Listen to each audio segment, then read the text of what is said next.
I want to introduce Mr. Jay Tucker. Jay handles outreach and programs for the Institute for Communication Technology Management, which is known as CTM. It is located at USC's Marshall School. It is a think tank focused on the communications tech and digital entertainment sectors. At CTM, Jay is responsible for communicating the Institute's vision, thought leadership, and major initiatives to consortium members and the larger community. Please give a round of applause for Mr. Jay Tucker. Thank you. Thanks. Are we good? Okay. First of all, I just want to say it's been a fantastic experience today, and I want to thank the organizers. And I'm hoping that we can put a nice cap on this thing just before we go off to cocktails. So I want to jump right in, actually, and ask my panelists to introduce themselves. So we're going to start with Jay Kim here on the end. Jay is the Chief Content Officer for All Def Digital, which is doing some very exciting stuff. So Jay, why don't you kick us off? Sure thing. Thanks, Jay. Really excited and happy to be here.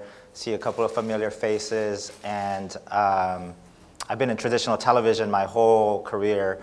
I was at BET for 3.5 years. I was at a production company called the Mark Gordon Company for 3 years, and I was before that right out of USC's Annenberg School of Journalism Schools. I went to Showtime, and I was at Showtime for 8.5 years. Now I'm on the alumni board of directors for Annenberg, and it's just very sort of humbling and exciting to be here. I transitioned over to this digital space 4 months ago. Russell Simmons got one of the Google-funded original programming channels and asked me to come run content for him. And it's, my other boss, aside from Russell, is Brian Robbins, who started Awesomeness TV and just recently sold it to DreamWorks Television for a boatload of money. And that's it. Deborah knows everything, and so she definitely has all the info. And we definitely have a great blueprint for our channel, but aside from that, we're going to become a multi-channel network. We have a record label that just closed a distribution deal with Universal Music Group. We have a music talent management side. The music side, the label and the management side is run by Steve Rifkin, who founded Loud Records and launched Wu-Tang, Mobb Deep, Akon, 3 6 Mafia, etc. And we are also going to have a comedy talent management side, and we're talking with somebody right now to kind of come run that division. It's all under the All Def Digital umbrella. So we have a big comedy vertical, we have a big music vertical, obviously, things that Russell is known for. We're trying to stay on brand, but ultimately the second gear stuff will be involving a lot more diverse colors. Now, it's interesting because you just kind of glossed over that transition from Showtime to now going to a medium that's almost entirely digital and multi-platform. Can you just talk a little bit about, from your vantage point, how the industry has changed, how the economics of the industry have changed? Well, I think if we're talking about just broadcast networks and even cable now, the audience, the television audience is getting older, right? And so, but advertisers still want the 18 to 49 demo, and so networks are spending more money, but then every year they're getting less and less of the 18 to 49 demo. So the business has to be redefined as far as traditional television goes. And so we all read about, the articles about how digital is disrupting traditional media and everything like that. I think, television and film will still be lunch and dinner, but digital is where I think all the tasty snacks are going to be served up, and the eyeballs are just as valuable as the eyeballs that are on primetime television, and so there's just tremendous opportunities, I think, on all levels. If we're talking about, let me just look at this room, but then I was mentioning to Jay and the panel here the other day that I think the digital space is really where diversity is truly going to live. From whether it's behind the scenes, we're also in front of the camera, and where new voices are being tapped into. And I just look at, if we're talking about YouTube, I just feel like YouTube is the place where there's currently a creative renaissance. I just truly feel that way, and there isn't a day that goes by where I don't see something and I just go, man, this is brilliant. And it'll never be seen on TV. It could only happen online. I think that's what's just really, really exciting for me anyway. Yeah, that's awesome. So now I want to actually introduce Rick Whitney. He's over at Intel Media. I don't know if I'm allowed to say what he does, and so in the interest of not getting killed, I'm going to let him say more about what he's working on. Oh, definitely. Well, like Jay, I'm also very happy to be here. Can you guys hear me? Is that good? Okay, awesome. Also a very proud USC alum. I too went to Annenberg and to Marshall Business School here, so much props to USC. But no, literally, I do work for Intel Media. It is a new startup within a very large, well-known organization. And what we're charged with, I'll keep it brief, but what we're charged with is effectively launching a digital MVPD. So think of your traditional cable and satellite operators in terms of the content that they offer, both linear, live television, as well as on-demand content. We're looking at doing that across broadband waves. So based on that, there's an opportunity to sort of carve out a new market based on certain demographics, and we're going after that. And it's something that we deem as exciting. And myself, I oversee their transactional business in terms of VOD and ESD content. So think rental and ownership in terms of television and movies. My background, similar to Jay, I'm moving from sort of the traditional studio side of the business, where I worked for Warner Brothers and Fox for 7+ years. And now I'm, again, embarking on a new, quote-unquote, startup within a larger organization. So now what's super exciting about that for me, I think as was mentioned in our introduction, CTM, our institute does research, we run events, we do executive education, all at this intersection of technology and digital content. And over the last 4 or 5 years, we've actually been running studies, one of which is called the Digital Home Study, where we look at what users are doing in and around their homes with emerging technologies, with new applications, with new services. And what all of the data is telling us, not just ours, but everyone else's, is this rapid transition to digital platforms, to online, to mobile, which is much easier to measure, but in some cases a little bit harder to deliver.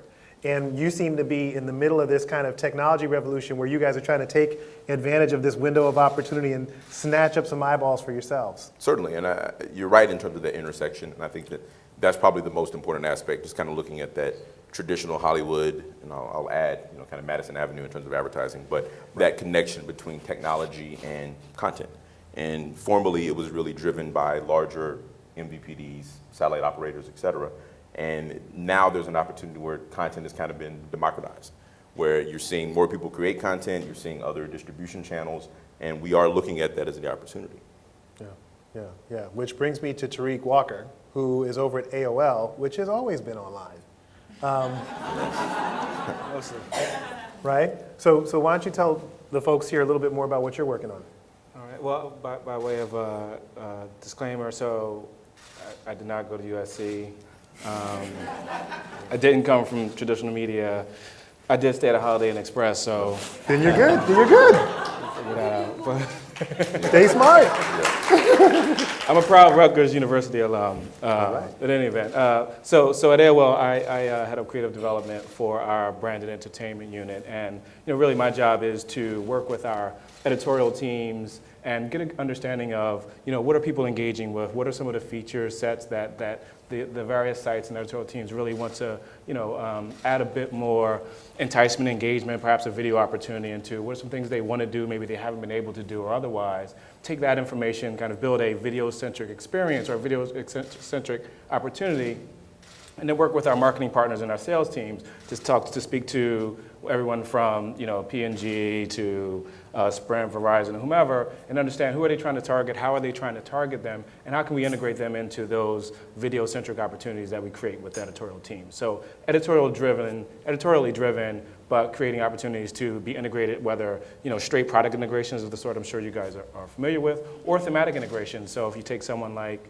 Verizon wants to be around innovation content. You don't necessarily have to see someone using a Verizon phone or using Verizon fiber optics or otherwise, but they're around innovation and their messaging is that innovation content is brought to you by Verizon. So the association is there. So it's thematic rather than placement, if you will. So we do those sorts of things all the time. Now the interesting thing there to me is, well, one of the many interesting things there is, when you think about the larger value chain, the set of stakeholders that you choose to partner with, collaborate with, and so on. You're doing that from a perspective of a medium that still in the eyes of the kind of traditional content world is still kind of hard to measure, hard to prove out the value and so on. How do you engage prospective partners? How do you kind of really make it clear to them what the value proposition is and get them on board with your vision and so on? So two things. So one, we beginning of May, we had the digital content new fronts. So many of you are familiar with the upfronts from television. Digital content new fronts are very similar. They're held in New York. All of the major digital partners, or organizations had new fronts, from Google to ourselves to Yahoo, et cetera. And one of the things that we announced at our new fronts, where we launched 15 new shows that I'll probably talk about later, not all 15 because I'll bore you to death, but is that Nielsen now, we're one of their partners in launching a measurement system that allows us to be measured alongside television. So, and they'll bring on other digital partners. AOL was the first digital partner. So ABC, CBS, Fox, AOL. And really kind of beginning to level the field in terms of measurement so that TV buyers, when they look across the landscape, can also, kind of consider digital in a different way. That said, to your point, we still do have to make a statement with regard to what the opportunity is, how we can create impact, and AOL has, and I'm not sure if all of you know. So a lot of people think AOL. I think every fourth person I tell I work at AOL, they go, "Oh, you guys are still around." So always nice. But so we own Huffington Post, we own Daily Finance, we own MoviePhone, we own MapQuest, we own Patch, a bunch of other sites. So yes, it's AOL and more.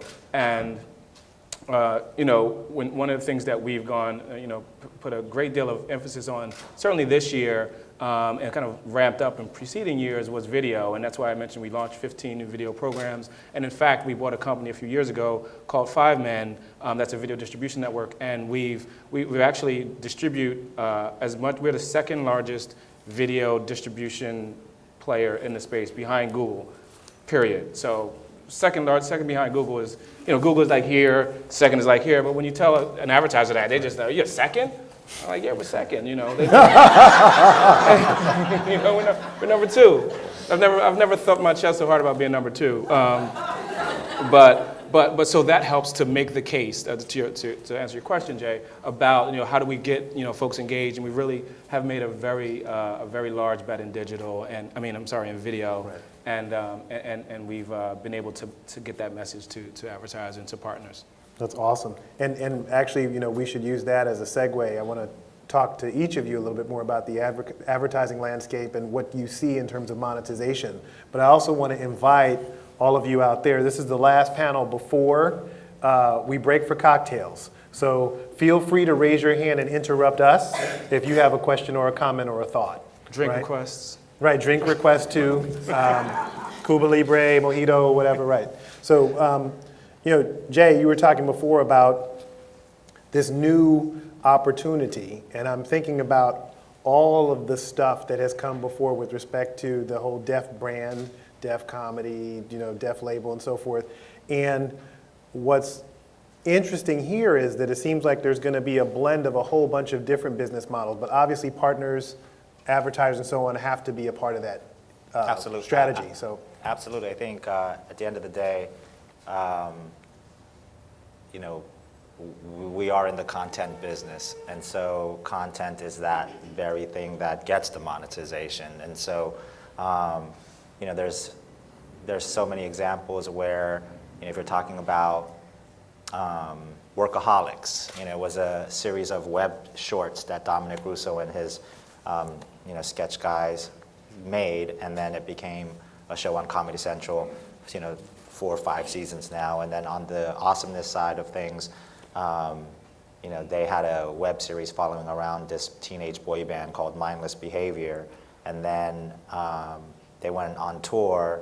So Brian put a filmmaker on to follow them around. They made this documentary feature that AMC distributed to its 120 or whatever that number is of like urban theaters in these targeted urban areas, and the movie cost X amount of dollars, and opening weekend it made that very same amount. And so then there's the home video play with that movie.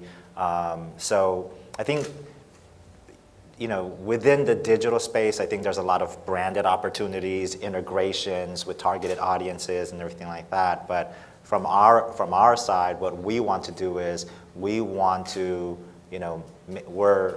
right now, I mean, there's so many things that I can't mention, but, we want to follow around, rap's, greatest, the greatest rap group in rap history. We want to follow them on their world tour and to kind of shoot the definitive documentary. And so we can kind of take that and then monetize it in various different ways, and then also take short form content and just put it up on our YouTube channel just to kind of service the subscribership and viewership. We have a lot of, comedy sketch videos that we're making that maybe we want to try to package and try to turn that into something. I was talking to Rick possibly coming in and buying it right off the bat, but I don't know if that'll happen. But it's right now. But there's a lot of sort of different ways in which you can take content and monetize it, and then you have a lot of people on YouTube. You have stand-up comedians, or you have working moms, and just anybody and anyone and everybody that's just making content and sort of like making enough to at least kind of support their lifestyle, right? And so there's tremendous opportunities for really anyone to try to figure out a way where just by making content, you can kind of monetize the content that you make and make a pretty nice living, I would have to say. If you research a little bit about popular YouTubers, people that just blog on their web, or vlog on their webcam every day, you'd be astounded as to how much some of these individuals make.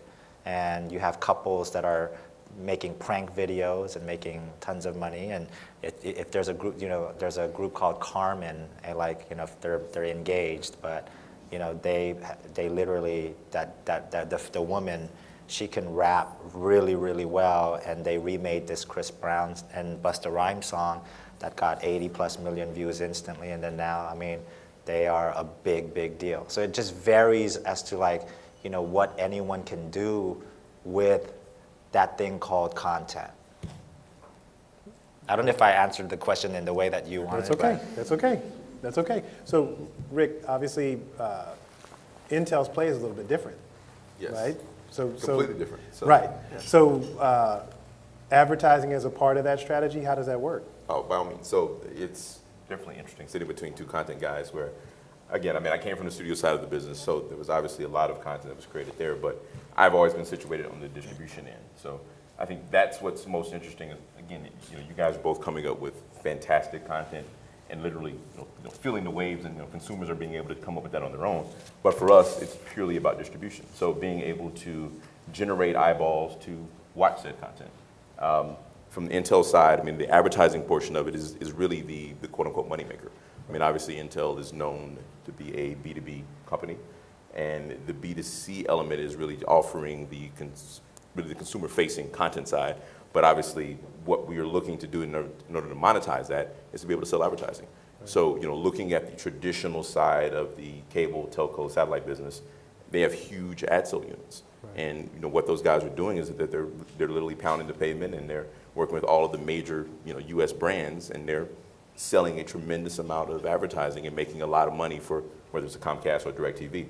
We're in the same vein. So certainly for us, part of the challenge and part of our goal is to build a large subscriber base. We're in a position where certainly we can command a higher CPM based on the number of eyeballs, but ultimately that's what this entire endeavor is about, is being able to offer content to consumers in a different way, but then ultimately be able to tie back to the B2B element of it and make money. And obviously, for all of you, one of the big questions that continues to evolve in the space is the question of measurement, right? So if you actually want to, when we start talking about CPMs and advertising, Mauricio, all right. Okay. I survived the LA traffic. All right. So in a moment, I'm going to ask Mauricio to introduce himself. Our panel is complete. So the old Nielsen ratings, and then, we've kind of evolved to various measures of online metrics. It started with just the number of hits back in the day. Folks had hit counters on their websites, and now obviously the measurement is much more sophisticated. But is it up to the job for all of the kinds of initiatives that folks are working on right now? If I could jump in, I think it's incumbent upon the networks, I'll count AOL as a network, the content creators and the like too. Right now we really need to define for our marketing partners what the metrics are, metrics of success are in a lot of ways. So, some partners will come and they say, tell me they'll say anything from, I want you guys to make me a viral video. I'm like, yeah, okay, we can do that, right. Not so much. We can create the circumstances for a video go viral, but you guys are sophisticated to know that is not a thing that you just go out and do, right? Necessarily. But they'll and they'll come to us. Well, we want this video-centric program, and say, okay, great. Well, what are our key performance indicators? What are our metrics of success? And they're like, is it number of videos viewed? Is it full percentage completion? Is it brand lift? All these various things, and so it's really incumbent upon us right now to be consultative in that way and say, okay, well, here's what you're saying your brand objectives are. And here's how we are addressing them with this video-centric program. And here's what the metrics of success should be, and align those with what they want, what they need. And that we're able to do a lot of, that makes it a lot cleaner for us. It makes it a lot more, we know, by what we'll be measured. We know how to get to the finish line and where it is, and the goalposts. Forgive the sports metaphors. The runway isn't moving, if you will, from left to right, and we're trying to walk down it, right? So, that's what we found has worked best with advertisers, and making sure that measurement is appropriate and accurate, because you're right, measurement is all over the place. And like I mentioned earlier, we are doing things to work with, and I'm speaking primarily of video, but also it applies to banners and such. But like I said, we are working with Nielsen to kind of standardize to the degree we can how video is measured across television and digital. Awesome. Although obviously having the ability to dictate also depends on your market power. True. We number 2. That's right. That's right. That's right. You're number 2. All right. So I want Mauricio to have a chance to introduce himself, because what he's working on and the way he approaches content is very different from what we've been talking about up until this point. So, well, my name is Mauricio Mota. I'm one of the founders of a company called The Alchemists. We're based here in Brazil and in London. We also have an office at MIT. We are a content entertainment group. We were born when the transmedia buzzword started, where transmedia is going to save the world and things like that. But transmedia is still very important, so we're here because our name was suggested by USC Annenberg, because we just launched it yesterday actually at Hulu, a TV series, which was the first TV series for young Latinos in the US. That was named Islos High, and it was fully funded by nonprofits. We didn't have 1 cent from a studio or a network. We developed it and produced it with nonprofits from here in the US. And today we're the second show on Hulu. So it's doing great. Yeah, which is amazing for us, and thank you. And it's a new model that we're developing, which is we are turning nonprofits into studios. We're helping them to reach their audience, but also reach their values through engaging and edgy content. It doesn't have to be a PSA or content in the face like use a condom. It can be an amazing content, and we did it in a very bold way, because what actually happened is that no network in Hollywood wanted to do a show for young Latinos on high school.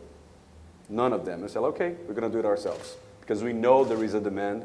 We know it's an underserved demographic, because it is. Nobody was doing anything for them, because they're squeezed between telenovelas that their grandparents and parents watch, or content for mainstream media where Latinos are portrayed as stereotypes.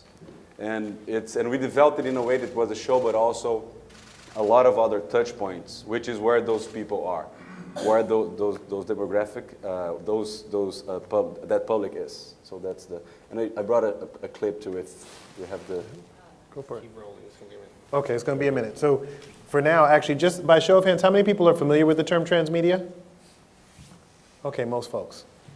Okay. All right. So before we show the clip, you had told me earlier that actually you'll be working on a project in Brazil coming up.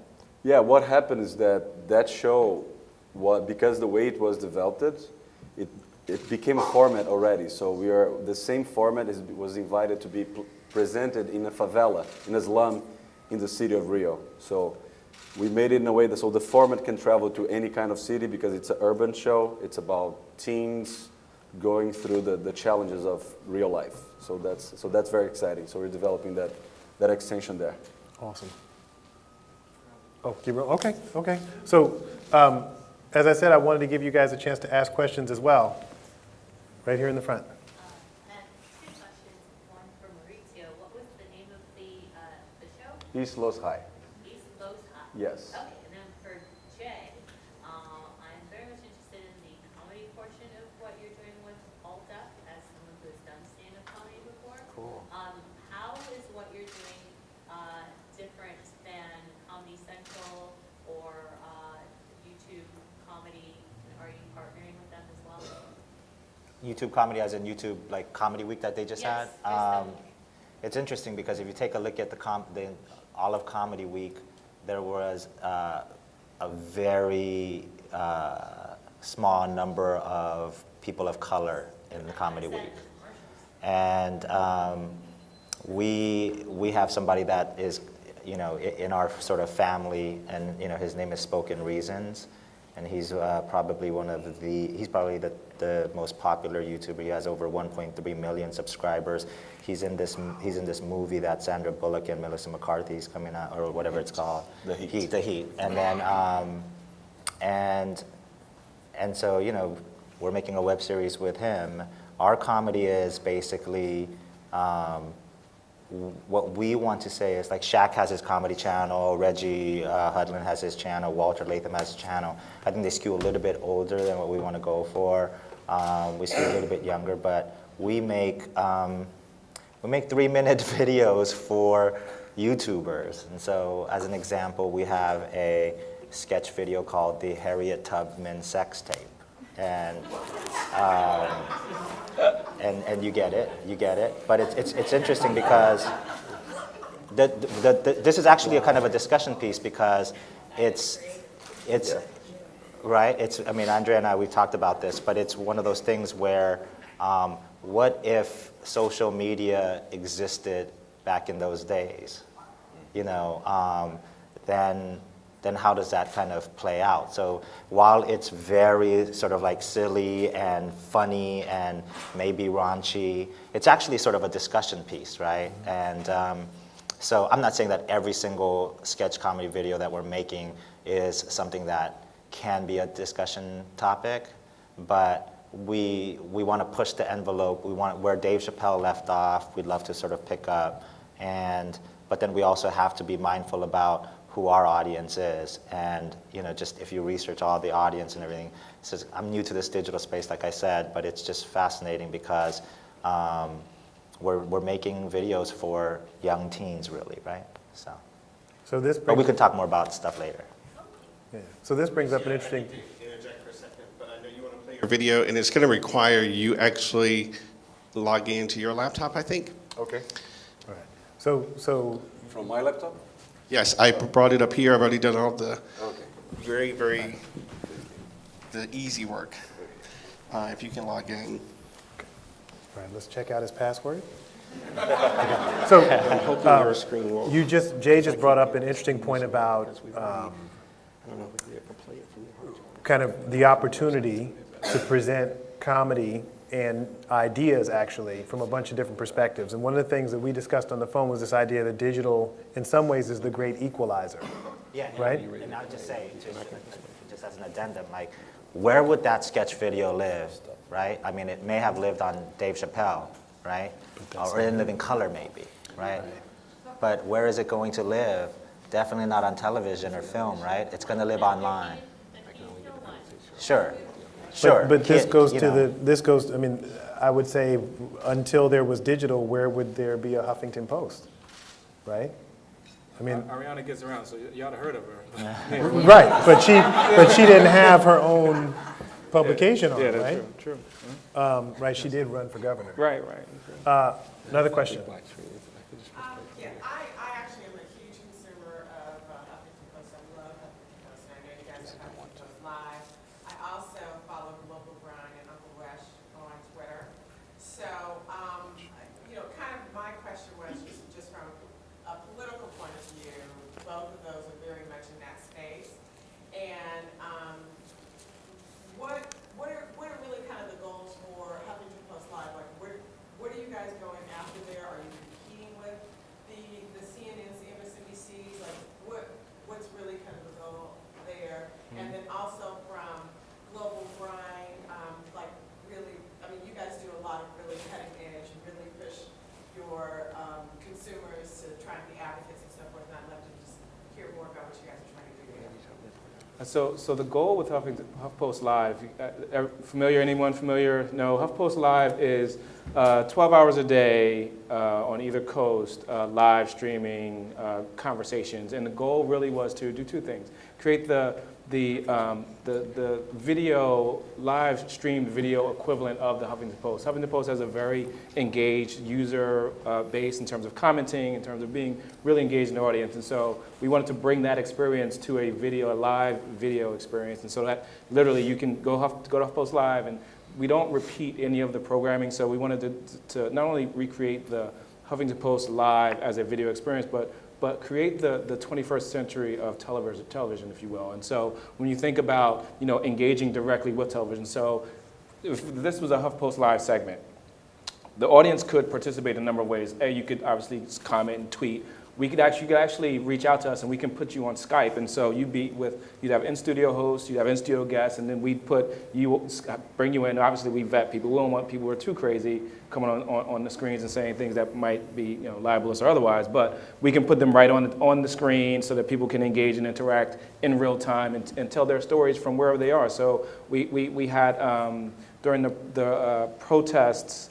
And I can't remember exactly which Middle Eastern country, but there were protests in the country. We're talking about on HuffPost Live. A woman reached out from that particular country during the segment, and we put her on screen live via Google Chat. Google Hangout. Thank you. Google Hangout. She literally came on the screen during our segment. So HuffPost Live is meant to be that live equivalent of kind of the new version of television, but also bringing forth those interactive elements of community engagement that HuffPost is known for. And we just signed a deal. Well, we just signed a deal at the beginning of May to be on the owner of the Dallas Mavericks, Mark Cuban's television channel, Access. So we'll provide 12 hours of content. It will be HuffPost Live for his channel. So it'll be on cable. So taking it to cable as well.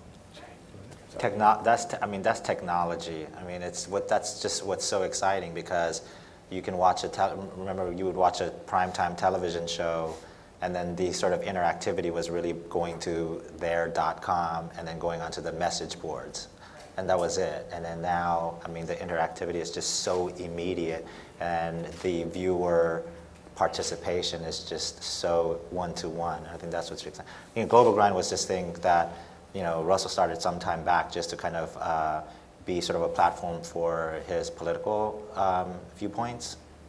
But then it's evolved, and now there's 20 dedicated people in New York that kind of run and operate the site. And it's become, that is what's great about Global Grind is you can go there and you will see some great integrations. Like, you'll just see great sort of integrations on that site. And it's interesting because 70%, I'm almost 100% sure, but 70% of the audience of Global Grind, the people that go in there, the unique visitors, they're multicultural. So you would think that, and it's something where Russ always talks about how hip hop has now become hip hop, and how in the 80s when black culture was influencing the world, we saw it because it was going on. But then now it's like, I remember when I was in college, I would listen to some electronica, and I wouldn't bump it with my friends because it was perceived as like Eurotrash stuff, But then now you listen to Usher's latest album, and you're like, where's the R&B song, So it's just one of those things where I think technology, has made the world smaller and all those other sort of things that we always kind of hear about, but it's true. And what we want to do is, with the YouTube channel, we have to start off with content that Russell is known for, but it is going to be, hopefully, knock on everything wood, the place where urban millennials of all, colors kind of come hang out. Yeah. Audrey, did you have a question? We have his video queued now. Okay. So we'll go to the video and then we'll come to your question. All right. Revenge. Hey, Mijo, meet our new busboy. Hey, this is my son, Jacob. You made this? Of course I made it. This is really good.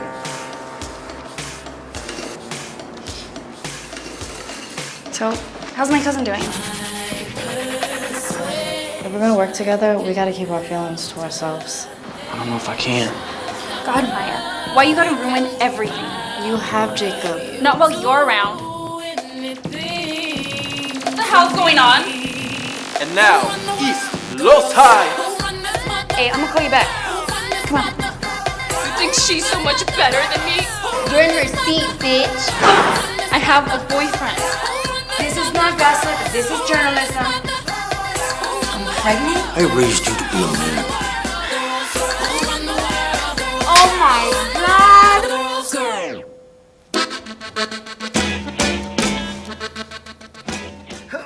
Already? Pull out! My bad. I'm pregnant? I'm sick all the time, I'm getting fat, and Abe don't want to screw me no more. I know that once I have the baby, Abe will be so excited he'll start treating me nice again. Even when we're not having sex. I don't know what to think about Cece's new life. Oh my God, Prima, I don't know what the happened. Like, yesterday I had this cute little baby bump, and today, look.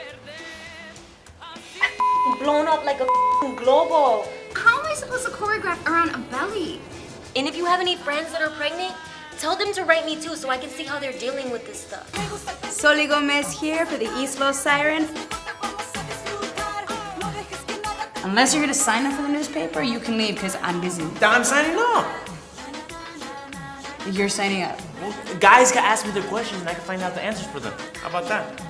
Okay, let's try you out. Yo, what's up? It's Polly here with the first edition of Ask Polly. If you got any questions about sex or dating, you could click the link below. Got a great question here for you today. How and what do you do to pleasure your partner? Ah, shit. If a girl's worried about getting a disease or getting pregnant, she's not gonna be relaxed.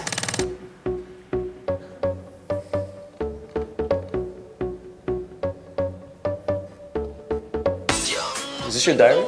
No, it's just my recipes. Get back. You don't put my food on the menu? Yeah, it's tasty. Some of y'all been asking about our new menu at Tío Pepe's. So I want to introduce to you our newest cook, Maya Martinez. What's up? Alright, we're making tacos with butternut squash and beans. Cilantro, some salsa verde. Hey, fool. Now I know that there's a bunch of you out there that have a healthy Mexican recipe of your own. So send it in, and you never know, we might put it on our special. Today, we're gonna teach you the routine that all future Bomb Squad girls had to learn for the East Los High dance team.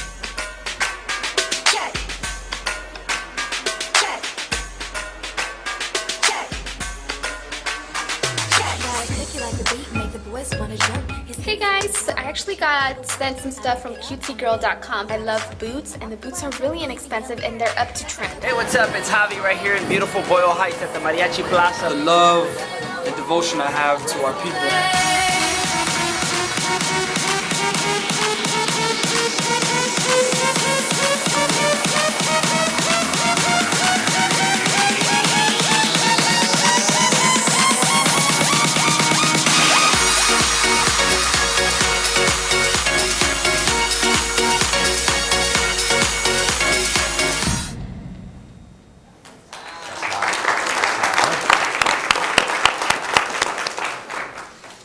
And that, my friends, was Transmedia.